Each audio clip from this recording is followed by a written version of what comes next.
estamos de volta aqui para a continuidade do capítulo de adutores. Chegamos aqui em adutores por recalque, que na verdade é o dimensionamento 3, né? Lembrando que no dimensionamento 1 a gente viu a adutora por gravidade em conduto forçado, que é, resumindo ali, as equações de perda de carga, Rasen-Williams, fórmula universal. Chegamos ali no dimensionamento 2, adutora por gravidade em conduto livre.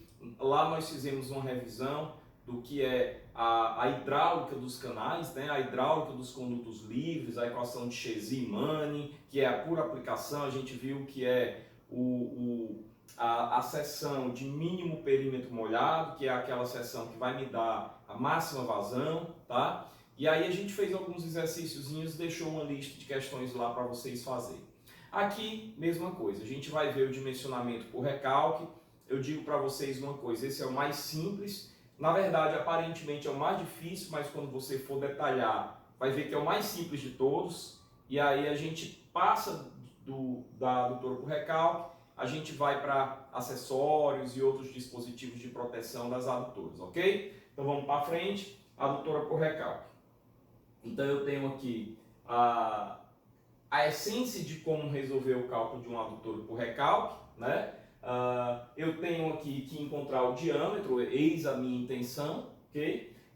O que é que eu tenho que ter? Eu tenho que ter a vazão, o comprimento da adutora, a altura geométrica, a perda de carga, ou seja, eu tenho que ter a altura manométrica, né? A perda de carga e a altura geométrica entram no cálculo aqui da altura manométrica, para que a partir disso eu encontre o diâmetro, né? Essa linha a gente já conhece, isso aqui vai ser a linha piezométrica, né? Considerando a parte da elevatória em si e a parte da perda de carga, ok? E aqui eu até estou dando a dica, né? Que você, para calcular a altura manométrica, nesse caso aqui, vai ser dado pela altura geométrica, que é o desnível entre os dois, né? E a perda de carga, ok? Bom, mas vejam o que é que acontece. Normalmente são conhecidos a vazão, porque é a vazãozinha de projeto, né? Se for antes do reservatório, antes da estação de tratamento, é P, Q, K1 por T vezes 3.600, tudo isso multiplicado pelo consumo da ETA, né? Se for após a ETA e antes do reservatório, sai esse consumo da ETA, então fica PQK1 dividido por T vezes 3.600, tá?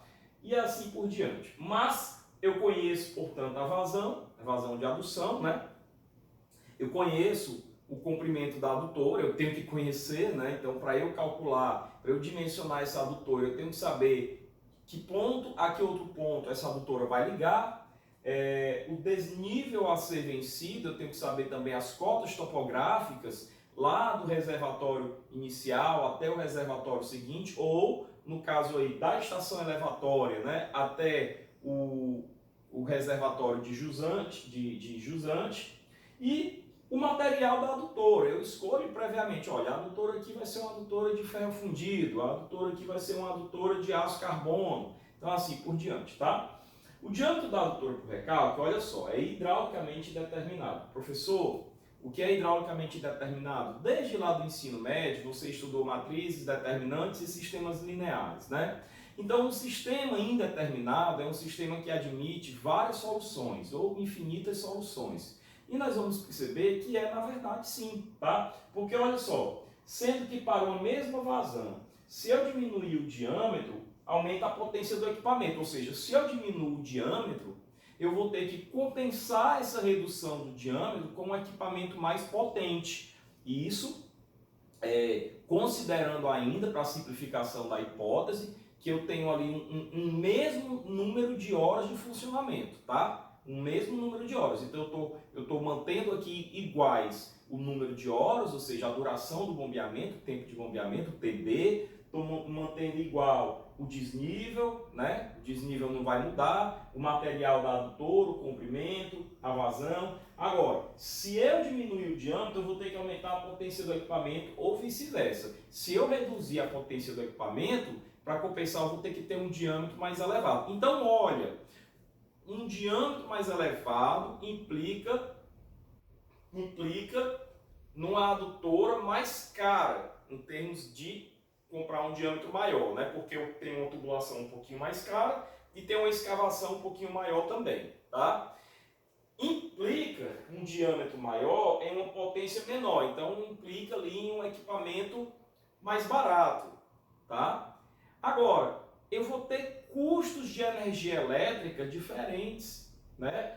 Potência menor, provavelmente um custo com a energia elétrica menor, mais barato. Então, para eu ter uma potência menor, um custo de operação menor, eu vou ter um custo de implantação maior, que é o diâmetro mais elevado. Então, vejam que nos dois pratos de uma balança de pratos, eu tenho de um lado o custo de operação, representado ali na energia elétrica, e do outro lado o custo de implantação, representado ali na escavação e representado ali no custo do metro linear de um diâmetro mais elevado. Tá? Então eu tenho um custo que se eu aumentar o diâmetro, eu reduzo eu reduzo a operação, ou se eu quiser aumentar, se eu quiser reduzir reduzindo o diâmetro, eu aumento aqui ao custo com... Eu baixei aqui para dizer que aumento, ficou esquisito, mas fica mais pesado, né? Fica mais pesado o custo com operação, tá? Então, e vice-versa. Então, existem, portanto, vários pares de resposta: diâmetro, potência. Diâmetro da adutora, potência da elevatória, que permitem solucionar a questão para uma mesma vazão de bombeamento. Lembra quando a gente foi começar essa aula, esse capítulo, né?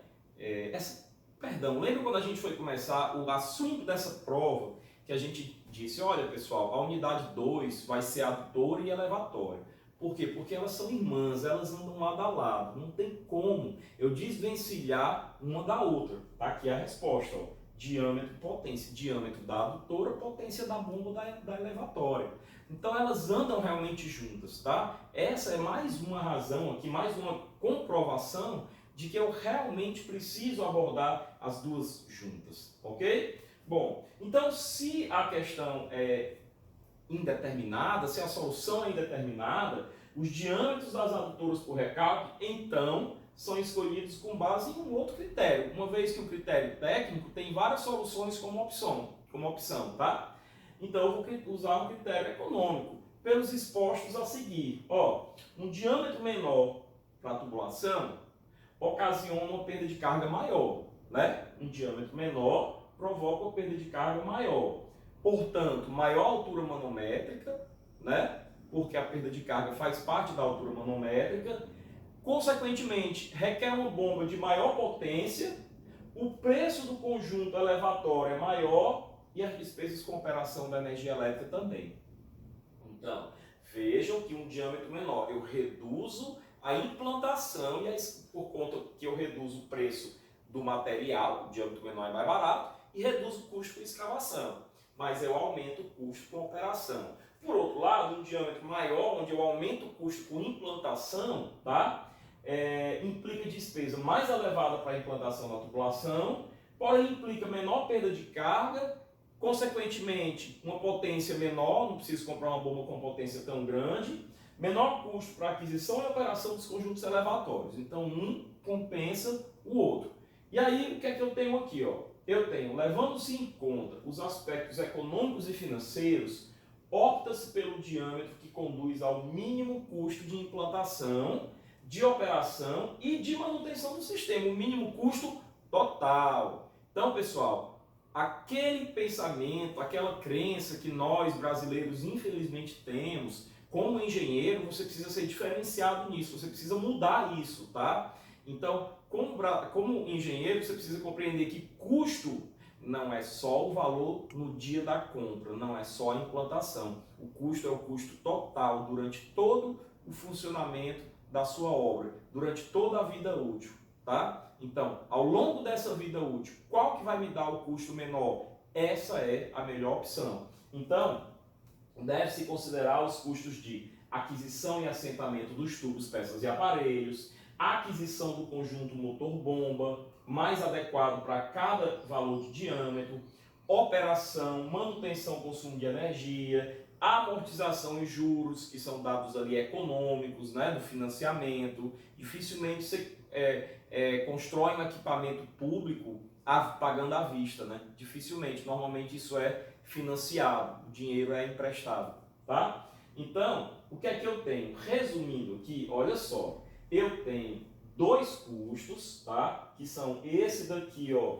que é o custo de aquisição e assentamento da tubulação, que com relação ao diâmetro, quanto maior o diâmetro, maior esse custo de aquisição, né? Porque o diâmetro é maior, o custo é mais caro, com assentamento, com escavação, tá? Então esse daqui seria o custo de implantação, tá? Ele é crescente com relação ao diâmetro. E no sentido inverso, eu tenho esse outro custo aqui, ó, que é o custo do conjunto elevatório, o custo da energia elétrica, que eu diria que é o custo de manutenção e operação, tá? Esse custo aqui diminui. Então, o que é que eu tenho que fazer? Ele diminui à medida que eu aumento o diâmetro, pelas razões que eu expus no slide anterior. Então, eu tenho que fazer a sobreposição dos efeitos, a soma dos dois custos, tá? Então, para cada abscissa, eu obtenho a ordenada, ou seja, se eu pegar para esse diâmetro aqui, por exemplo, essa abscissa, esse custo com esse custo somados vão dar esse custo, tá? Vão dar esse custo aqui. Para essa outra, esse custo com esse custo somado vão dar esses. E quando eu somar os custos para cada diâmetro, tá? Eu vou obter uma curva resultante do custo total. Então, qual é a minha intenção? É pegar o ponto mais baixo desse custo total. O ponto mais baixo desse custo total é o que nós vamos chamar de diâmetro econômico, tá? Então, esse daqui é o diâmetro da adutora por recalque. A gente vai buscar esse diâmetro aí, o diâmetro econômico, que é aquele que resulta no custo mais barato, no menor custo total. Critério de dimensionamento, olha só, critério de dimensionamento. A velocidade econômica em adutoras por recalque tem sido, de um modo geral, escolhida, né, entre 1 e 1,5 metros por segundo, né? Lembra que a velocidade nas adutoras variam ali entre 0,6, né, 0,3 na verdade, a 0,6, as pessoas, os projetistas têm escolhido ali como velocidade mínima um valor de 0,5, a velocidade máxima pode chegar até a 6 metros por segundo, 4, 5, 6, depende se eu tenho uma água boa, sem sedimentos, né, mas que conservadoramente as pessoas têm adotado ali um valor máximo de 3. Nessa adutora aqui, que é a adutora por recalque, olha só, atenção ao que eu vou dizer. Adutoras por recalque, pessoal, elas são cercadas mais ainda de cuidados, porque elas são adutoras que trabalham com uma pressão muito grande, com uma vazão muito grande, também com diâmetros muito elevados. Então, os efeitos, caso elas sofram um transiente hidráulico, caso alguma coisa provoque um transiente hidráulico no sistema, os efeitos desse transiente vão ser mais severos. Então, para minimizar, ou já para me proteger dos efeitos severos de um possível transiente hidráulico numa adutora dessas, é que a gente dimensiona considerando uma velocidade aqui menor, né? Uma velocidade ali entre 1 e 1,5 metros por segundo. Então, você tem que ser um pouco mais conservador quando se trata de adutoras por recalque. Ok? Bom, então, continuando aqui, ó, eu tenho lá aquelas considerações do custo. Eu vou passar esse slide, daqui a pouco eu volto, tá? Quando eu passo esse slide, aí eu chego aqui, ó. Cadê? Peraí. Chego aqui, ó. Tem uma tabela, tem um Excelzinho aqui, certo?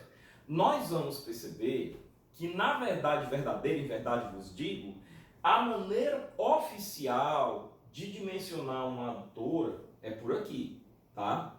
Uma adutora por recalque. É por aqui. É uma tabelinha onde você vai colocar todos os custos e vai obter o custo menor para vários diâmetros, tá?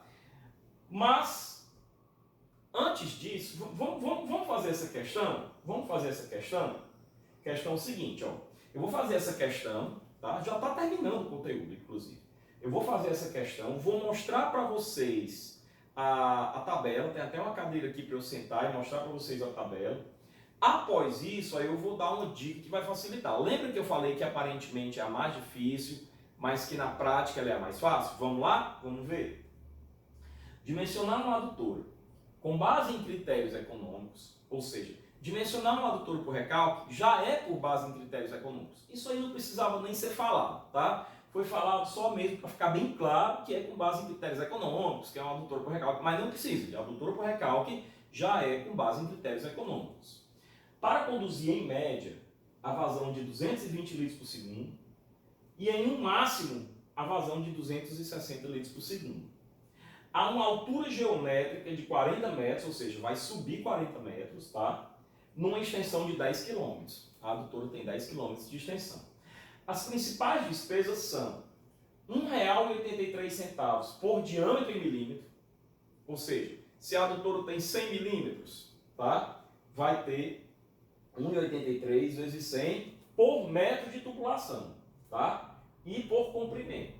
Então, se a adutora vai ter 10 km, eu vou multiplicar esse custo aí vezes 10 mil metros, tá? E se a adutora tem 100 milímetros, eu vou multiplicar isso daí por 100 milímetros, e por 10 mil metros, ok? Para encontrar o valor desse custo aqui por diâmetro e por comprimento, tá? Assentada em área rural. R$ 15.000 por quilowatt de conjunto motobomba instalado, com reserva de 50%. Agora nós vamos aprender uma coisa que a gente não aprendeu em instalações hidrossanitárias, que é o conceito de potência instalada. 8 centavos por quilowatt-hora de energia consumida. Considerar a taxa de juros de 12% ao ano, o fator de atrito, ou seja, eu vou usar a fórmula universal, de 0,02, e o alcance de projeto, que você já aprendeu a dimensionar, de 25 anos, para uma adutora compatível, 25 anos. Considere ainda que o rendimento da bomba é 70%, e que a sua vida útil é 20 anos. Professor, para que serve a vida útil da bomba? Para eu estimar os custos dela.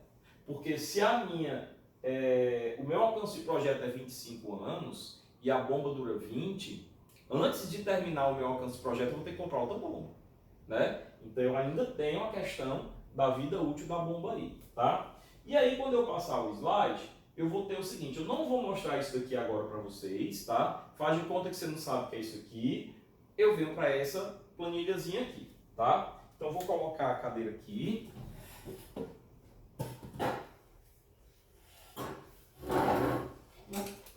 Para que a gente possa trabalhar essa planilha.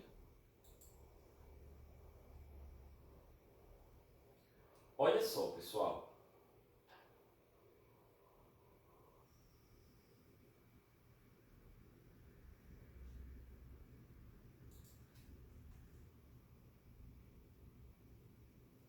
Ok. Então, olha só. Eu vou dar uma reduzida no zoom aqui, tá? Nessa parte aqui, eu coloquei os dados de entrada, tá? Então, bem aqui, a gente tem os dados de entrada. Vamos conferir? Fator de atrito, 0,02, comprimento, 10 km, vazão média que vai ser veiculada, 220 litros por segundo, vazão máxima, 260, rendimento da bomba, 70%. A reserva, da potência de reserva do conjunto motobomba é 50%. A taxa de juros é 12% ao ano, tá? A vida útil da bomba é 25 anos, tá? 20 anos, perdão. O alcance de projeto é 25 anos e o custo da energia elétrica é 8 centavos por quilowatt-hora, tá? Então, beleza. Então, o que é que eu estou fazendo aqui na minha questão? Ó, vamos lá.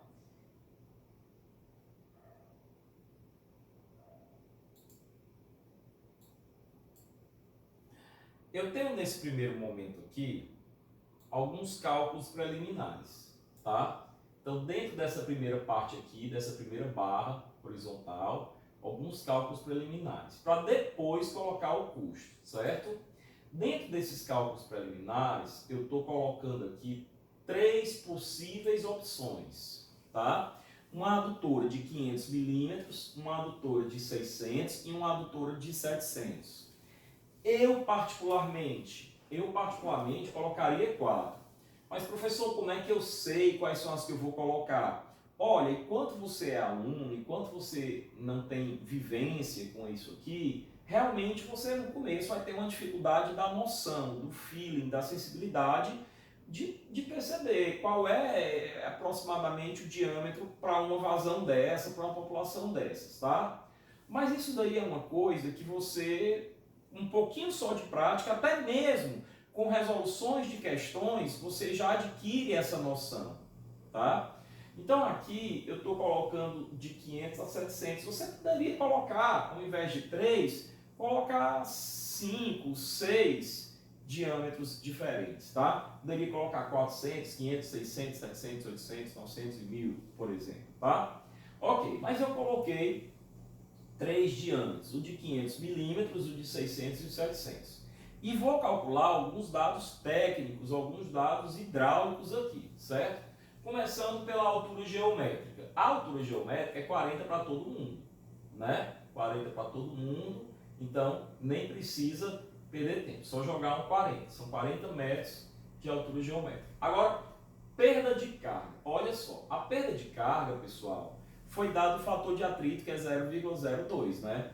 Então, essa perda de carga aí vai ser usando a equação de Darcy-Weisbach, que é a fórmula universal, para essa vazão de 220, tá? E para esse diâmetro, tá? Da mesma forma depois para essa vazão e para esse diâmetro. Então, se você vier olhar aqui, ó, o que você tem aqui é essa fórmula aqui, que é a fórmula universal, ó, 0,0827F. Deixa eu mostrar o F aqui para vocês. Vou aumentar aqui um pouquinho. Ó, aí vou clicar de novo. 0,0, ainda não mostrou o F. Está aqui o F. Ó.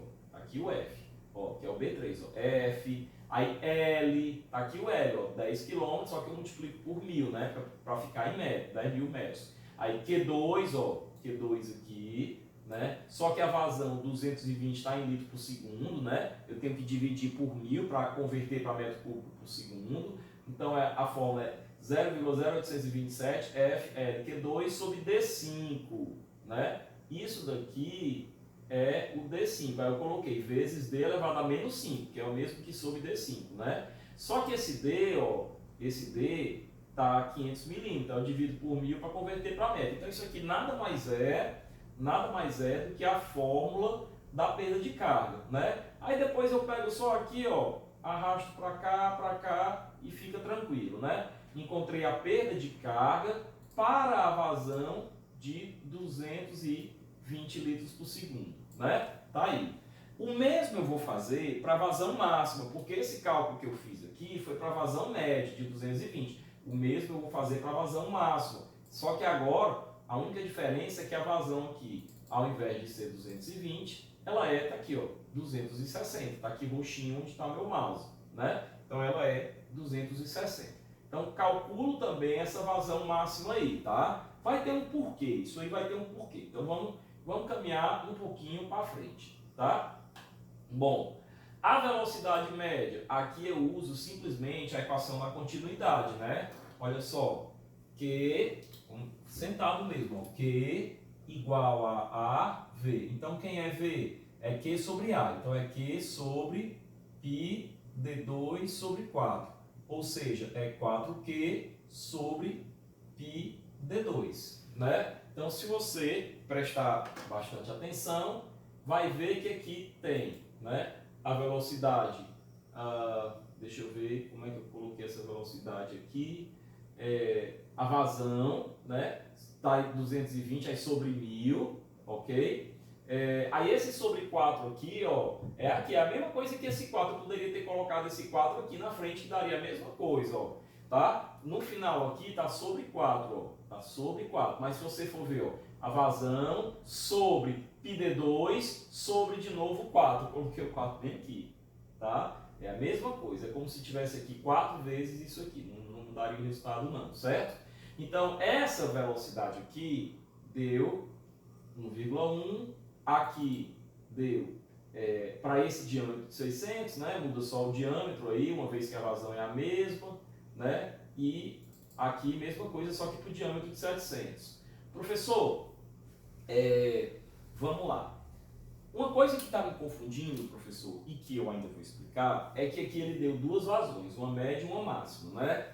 Ok, você calculou a perda de carga tanto para a vazão média, como calculou também a perda de carga para a vazão máxima. Ok, mas eu vi que a velocidade você só calculou para a vazão média, né? Porque se você for ver aqui, a vazão que eu estou usando é a média, ó, 220, né? de fato, essa vazão máxima aí, ela vai ser usada só para cálculos máximos, cálculos de extremo, tipo, qual a potência máxima que a bomba vai ter? Mas na maior parte do tempo a bomba vai operar com essa vazão média. Então eu dimensiono a bomba, eu escolho uma bomba que atenda a vazão máxima, mas eu faço meus cálculos considerando a vazão média. Você vai entender. Então olha só, eu considerei aqui a velocidade utilizando a vazão média, ok? Bom, agora olha o que está escrito aqui, ó, altura manométrica máxima. Então, quem é que vai ser a altura manométrica? Vai ser a altura geométrica mais a perda de carga, né? A altura manométrica não é a altura geométrica mais a perda de carga, mas eu tenho que considerar a perda de carga máxima para saber a altura manométrica máxima, para poder escolher a bomba. Faz sentido? Porque não adianta eu escolher a perda de carga para vazão média e nos horários em que a vazão for maior do que a média, a bomba não consegue recalcar a água, né? Então não adianta. Então eu tenho que ter uma bomba com potência suficiente para a situação que requer o máximo dela, tá ok? Por isso que eu calculei a perda de carga para a vazão máxima e é por isso que na altura manométrica eu vou usar a altura manométrica máxima. Professor, eu vou perder tempo calculando a altura manométrica média, que é a altura geométrica mais a perda de carga para a vazão média? Não, entendeu? Você vai utilizar a perda de carga para a vazão máxima, que é a perda de carga maior que eu tenho, ok? Então, fiz isso aqui, calculei a altura manométrica máxima para 1, para 2, para 3 e coloquei a observação aqui, ó, equacionamento. A linha E, que é essa linha aqui, ó, a linha E, tá aqui ela, é a linha A mais a linha C. Ainda coloquei, ó, é o A mais C, ok? Para facilitar, eu estou dando a fórmula aqui do lado, tá? Bom, professor, e a potência máxima? Aí, potência em quilowatt é gama QH sobre eta, né? Então, se você for olhar, ó, aqui tem 9,8, né? Que é o gama, tá? 9,8.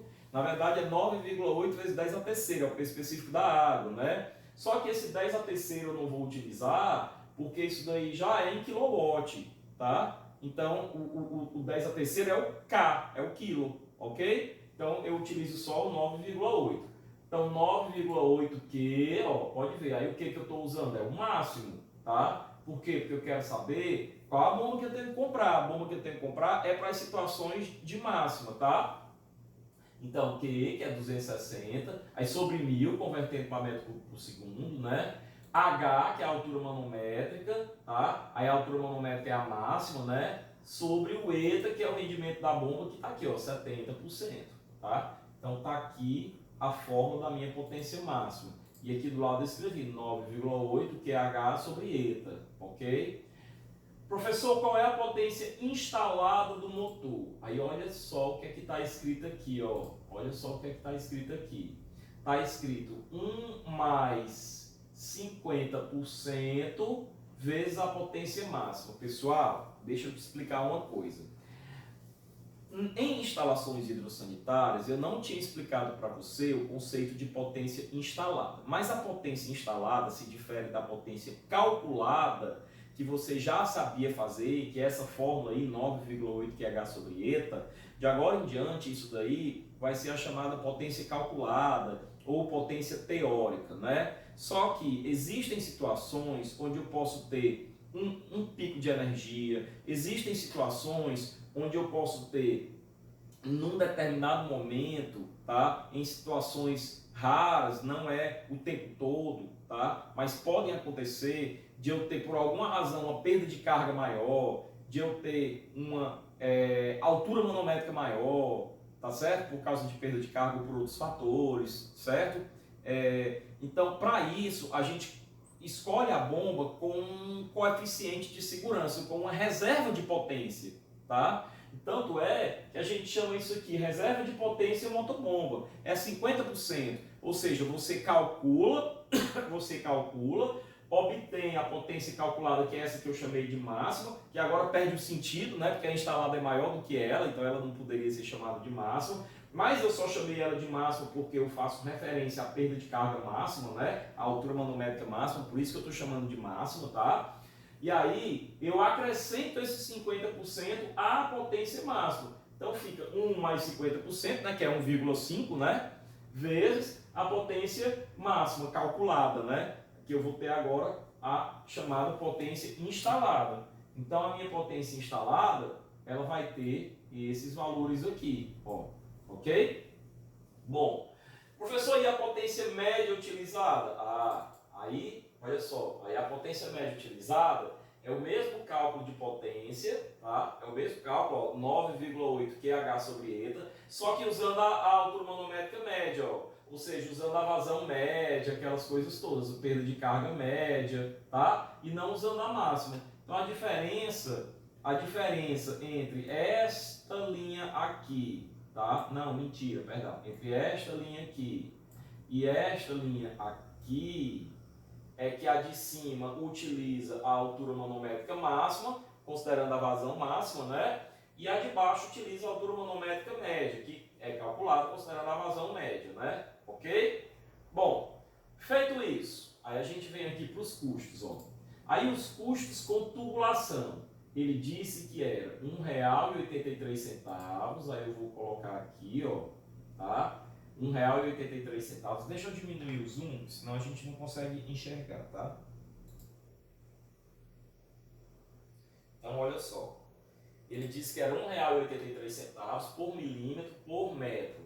Então, é R$ 1,83 vezes 500 milímetros, tá aqui, ó, vezes 10 quilômetros, tá? Vezes 1.000 metros, porque 10 quilômetros são 10.000 metros, né? Então, vezes 1.000 metros. Então, eu tenho aqui o custo com tubulação para uma, para outra, né? E para outra, ok? Então, coloquei aqui, ó, o custo com tubulação vai ser R$ 1,83 vezes o diâmetro em milímetros vezes o comprimento em metro, tá? Bom, e aí eu vou para a bomba, né? Eu vou para a bomba. O custo da bomba, aqui tem 15.000 vezes a potência instalada do motor, tá? Eu estou tentando me lembrar qual era o custo. Eu vou olhar, eu vou pescar no nosso slide, tá? O nosso slide é esse, vou pescar no nosso slide. Aqui. O custo...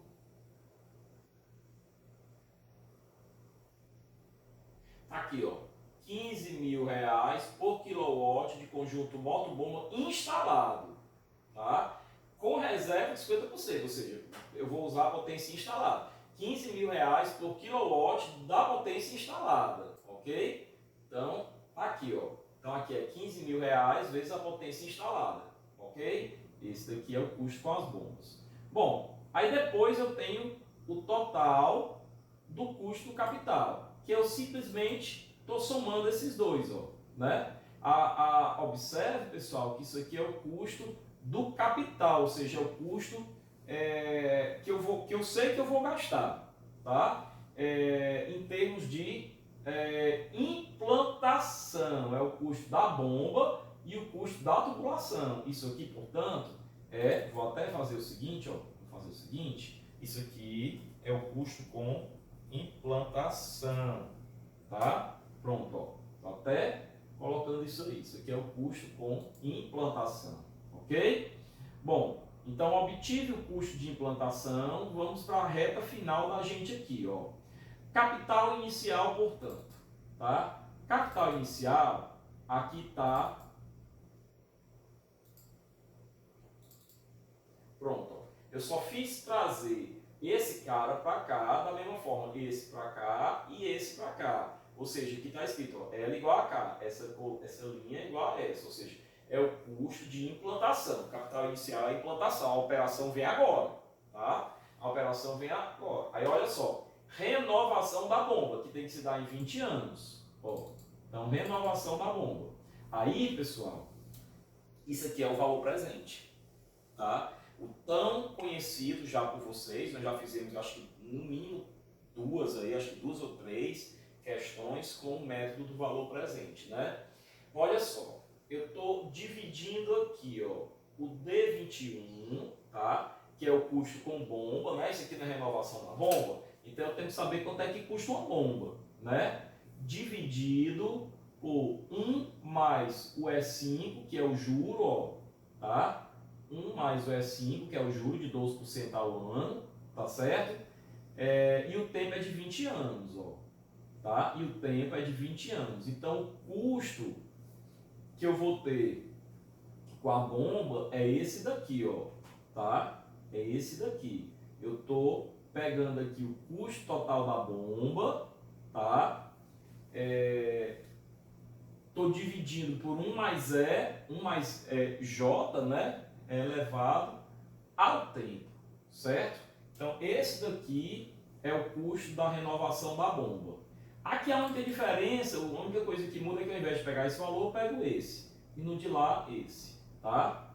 Então, isso daqui é o valor presente, ok? Para que eu possa comparar as três alternativas, eu pego o valor presente da renovação da bomba, tá? Eu vou ter que trazer esse custo para hoje, tá? Eu vou ter que trazer esse custo para hoje. Esse custo aqui é ao longo, é o custo de implantação, né? Não há que se falar ao longo, é o custo de implantação. O custo de renovação da bomba em 20 anos é isso daqui. E a despesa com energia elétrica? A despesa com energia elétrica, pessoal, aí eu também tenho que usar o valor presente, certo? Também tenho que usar o valor presente. Só que vamos devagarinho aqui, ó. Aqui tá, 8, que é o custo de energia elétrica, é 8 centavos, mas vamos só lembrar, ó, 8 centavos por quilowatt de energia consumida, né? Aí ele deu a taxa de juros, 12% e tal, né? Então, ó, 8 centavos, aí aqui eu estou usando o tempo da energia elétrica, 25 anos, taxa de juros, vamos ver, ó. Então, 8 centavos vezes a potência média utilizada, olha só, aqui eu estou comparando pela potência média, certo? Por quê?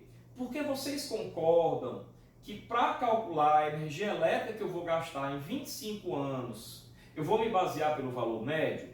Deu para entender agora por que foi utilizado o valor médio e o valor máximo?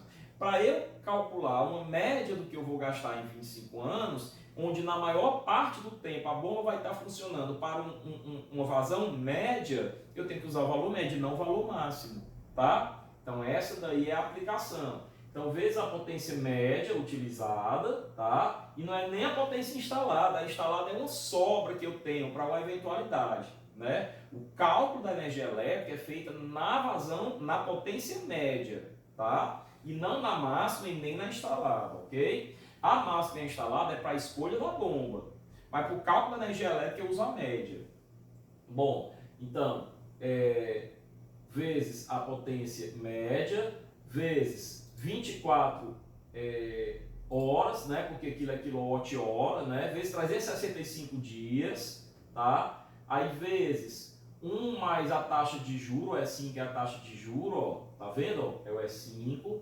1 mais a taxa de juro elevado a 25 anos, dividido por a taxa de juros, vezes 1 mais a taxa de juros elevado a 25 anos, tá? Eu tenho aqui essa fórmula aqui, ó, tá? Eu tenho essa fórmula aqui, ok?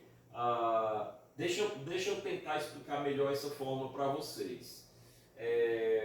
24 vezes 365 vezes 1 mais a taxa de juros elevado a 25 anos, né? Elevado a menos 1 é porque dá sobre, certo? E em cima vezes a taxa de juros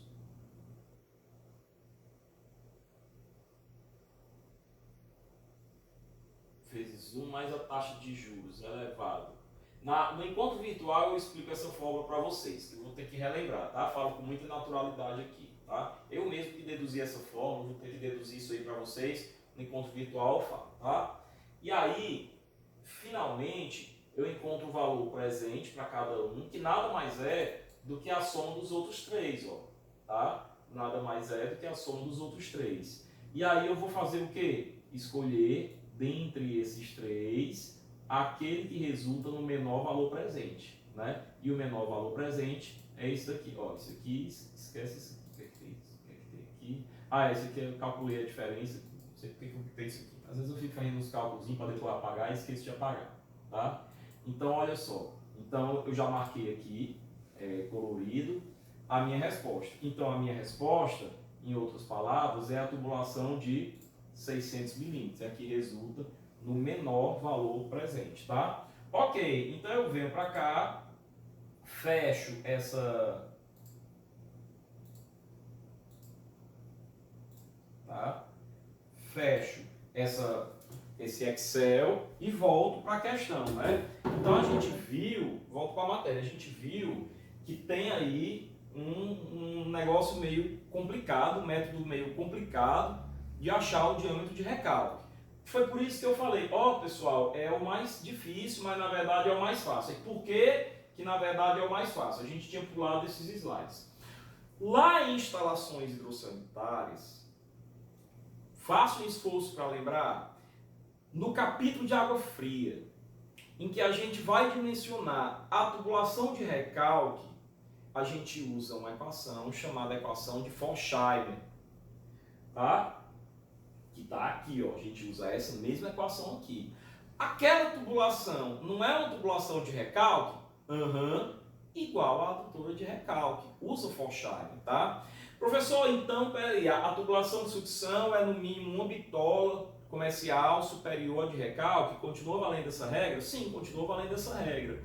Professor, então, por que usar Forchheimer? Porque Forchheimer é uma fórmula empírica, experimentada, que traz aproximações muito grandes com o cálculo real, com o cálculo que nós vimos agora há pouco. Aproximações muito boas mesmo. E é uma formulazinha pequena, simples, rápida, fácil, que você faz com a calculadora, às vezes até de cabeça. Então, elimina aquela dificuldade toda, tá? Professor, e por que aqui você colocou duas? Olha, a fórmula principal, eu costumo dizer, que é a de Forchheimer. Por quê? Porque a fórmula de Forchheimer, ela considera tanto a adução contínua como a adução descontínua, né? E adutores por recalque são sempre descontínuos, nunca funcionam 24 horas por dia, né? São sempre 15, 16 horas, 20 horas, nunca são 24 horas por dia, tá? Então, onde eu considero aqui a vazão, né, durante o tempo de bombeamento, e o X, que é o número de horas. Pessoal, ó, muito cuidado. Às vezes o pessoal me pergunta, nos outros semestres, o seguinte: vamos imaginar uma situação? Vamos imaginar que durante um dia, eu não vou nem escrever na lousa, o exemplo é tão simples que eu não vou nem escrever na lousa, que durante um dia eu tenho que bombear 24 mil litros, tá? 24 mil litros. Se eu fosse bombear durante 24 horas, daria 1000 litros por hora, né? Mas se eu for bombear durante 12 horas, vamos pegar um exemplo mais simples, que é metade, durante 12 horas, eu vou ter que bombear 2.000 litros por hora, né? 2.000 litros vezes 12 horas dá 24 horas, concorda? Então eu vou ter que bombear 2.000 litros por hora, beleza. Então a vazão que eu vou usar aqui já é considerando o tempo de bombeamento. Então se eu vou bombear 12 horas, eu já coloco aqui 2.000 litros por hora e não 1.000 litros por hora, tá? Ok? Fora isso, você de novo coloca o valor do X aqui, ó, 12 horas.